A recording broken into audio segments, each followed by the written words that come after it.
I would say with teachers, you really have to go for a holistic approach. They're working with our children, and our children require a multifaceted approach. It's not just the instruction and the content that the teacher is giving, but it's also the social, emotional, and mental support that they're giving to a student. So to back away from your question in terms of who should evaluate the teachers, I think that you need to have an evaluation that one comes from the principal or the AP, the assistant principal who's with that teacher in that school, and how that looks. You know, you need to figure out what that looks like. But you also need to have a component where teachers can get feedback from their peers, because a lot of times teachers are working in teams, they're working within a content area with their peers, and then there needs to be a place where they can get feedback, if appropriate, from students and parents in particular, in terms of how are they engaging families and students in the process of learning. So I think it needs to be a multifaceted approach, but you need to do it in a way that doesn't encroach upon the instructional time and the school day. That's very, very important. So I think we need to just look at how we can do it in a holistic fashion. Help me understand a way to do that. How would you engage a student and a parent in appraising a teacher? Help me. Sure. Please, go ahead. Absolutely. I think with the older middle school and high school kids, it's probably a little more appropriate. Of course, you'll have to balance it out, because you'll have some kids that, for whatever reason, they don't jive with the teacher, they don't have a great relationship. Then you'll have some students who absolutely love the teacher.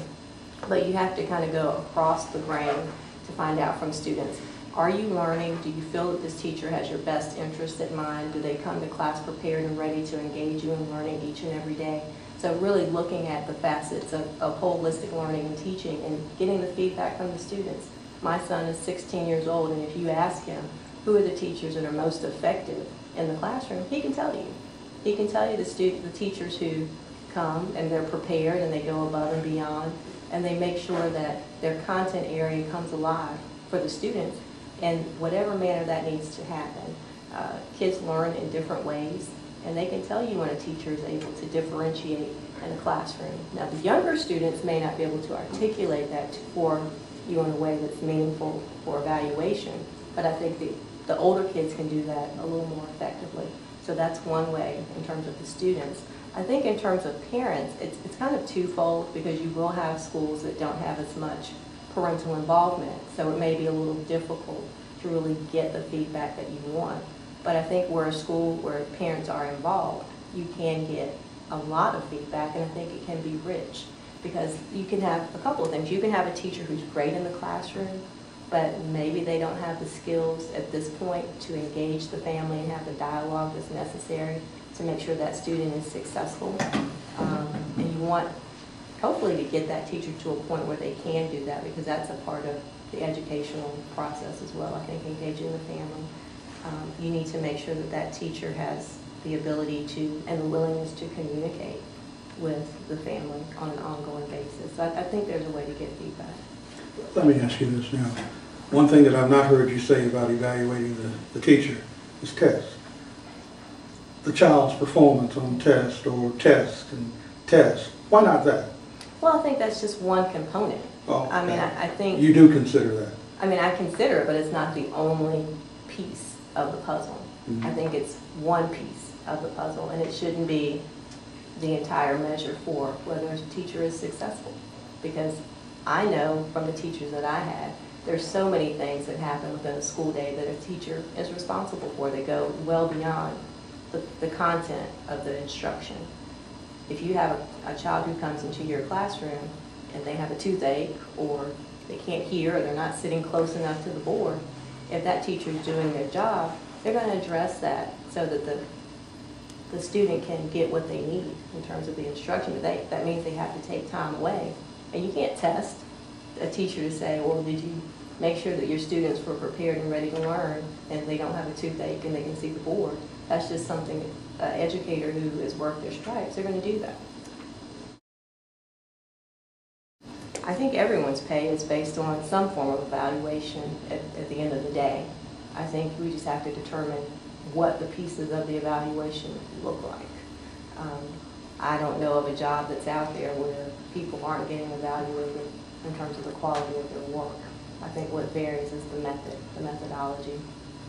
I know we've had incentive pay with the ABC scores, and that kind of went away because of some of the budgeting challenges.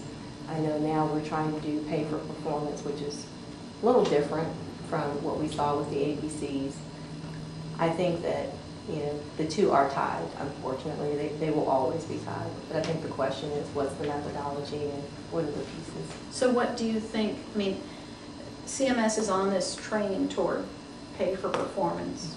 And while there are multiple things tied into a teacher's evaluation, one factor which is key, because if you use it, you have to use it for every teacher at every grade and every subject, is student achievement. Would you want to include student achievement in that pay for performance measure? I would want to include it, but I think you have to look at what the weighting is. If the weighting was 100%, there are things that a teacher cannot control within that. But if it's 10%, then one still has to test and evaluate. You have to measure student academic achievement in every subject at every grade level. So how do you do that without relying on a massive testing scheme? Well, I think that you can look at the core subjects that students are taught. And we've done that for a very long time. We've looked at math, looked at literacy and language skills. We've just started looking at the sciences, and we've done some around social studies. I think you can look at the core to see, can a child read? Can they write? Can they communicate? Can they factor? Can they do arithmetic at middle, intermediate, and high levels? I don't think you have to necessarily test for a photography class. But if a teacher teaches photography, how do you know that the teacher at high school A teaching photography is a better photography teacher and should get more pay than the school at teacher B? I think there are a couple of ways. You can look at the output of the students. You can look to see where was their work at the beginning of the year in terms of photography, as an example, and where are they at the end of the year. If you look at their work, can you see a progression of skill? And that's not necessarily a test, but it is more of an observation and looking to see what have they gone from point A to point B. I think the other thing, and I've talked about this with other groups, if you have children who are working in teams or on project-based work, you really get to see a multitude of skill sets. You see whether or not they picked up the information, if they are able to apply it, if they are able to articulate it back to their peers and to their teacher. And then you really get to see, can they create something from that concept or that piece of instruction that they've been given. So I think that we can use project-based and team-based work to see how well a teacher is performing in addition to test or instead of test for particular subjects.